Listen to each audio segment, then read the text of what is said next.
Eneo la hifadhi ya Ngorongoro lipo kaskazini mwa Tanzania, magharibi mwa mkoa wa Arusha.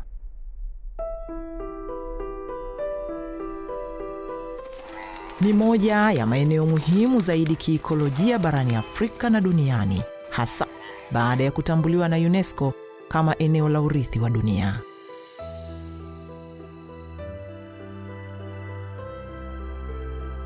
Hifadhi ya Ngorongoro inajivunia kuwa na wingi wa wanyamapori, mandhari za kipekee na ushahidi wa masalia ya kale ya zamadamu. Lakini kinachoifanya Ngorongoro kuwa ya kipekee zaidi ni kuishi pamoja kwa binadamu na wanyamapori ndani ya mfumo mmoja wa matumizi mseto ya ardhi. Hapa jamii ya Wamasai huchunga mifugo yao katika nyanda za kale za volkano, wakishirikiana na wanyama mwituni.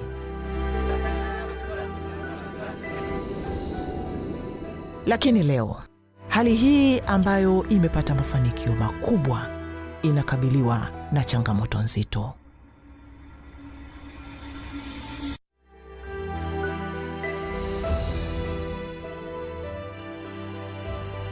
Tukianza na mafanikio ya uhifadhi, mfumo huu wa matumizi mseto umefanikiwa kulinda upekee wa Ngorongoro, hasa katika maeneo maalum ambayo hayaruhusiwi kufanya shughuli za kibinadamu.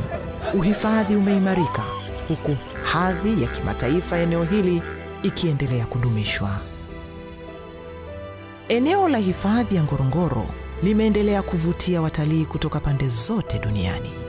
Ongezeko hili la utalii limechochea mapato na fursa za ajira, kuanzia waongoza watalii hadi huduma katika lodge na kambi za kitalii. Utalii umeendelea kuwa mhimili muhimu wa uchumi wa eneo hili.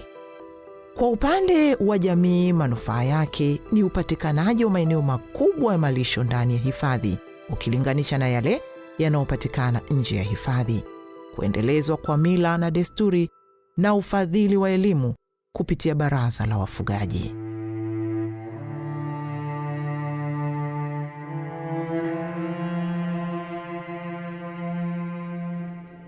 Hata hivyo, mafanikio haya yanaambatana na matatizo kadhaa yanayoongezeka kwa kasi.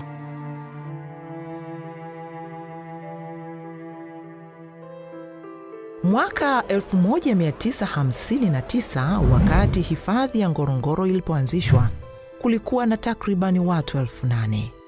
Mwaka 2022, idadi hiyo ikafika watu 1,793.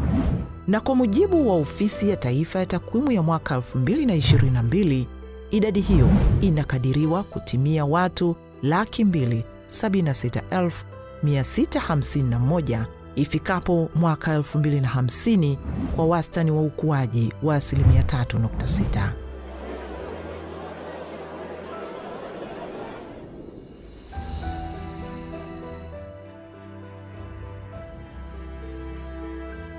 Hali hii inaongeza mahitaji ya matumizi ya ardhi kwa makazi, huduma za kijamii na shughuli za kiuchumi, wakati ukubwa wa eneo la hifadhi ya Ngorongoro hauongezeki.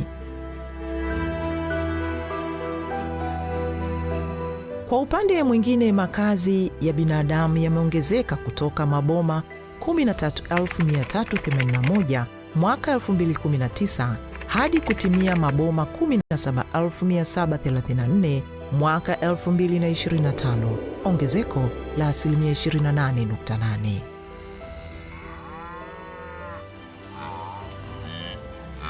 Hali hii inapunguza nyanda za malisho kwa mifugo na wanyamapori, na hivyo kuongeza ushindani wa matumizi ya ardhi na uharibifu wa mazingira. Hali kadhalika, idadi ya mifugo inayopatikana ndani ya Ngorongoro imepanda kutoka mifugo 261,723 mwaka 1960 hadi kufikia mifugo 715,466 mwaka 2022.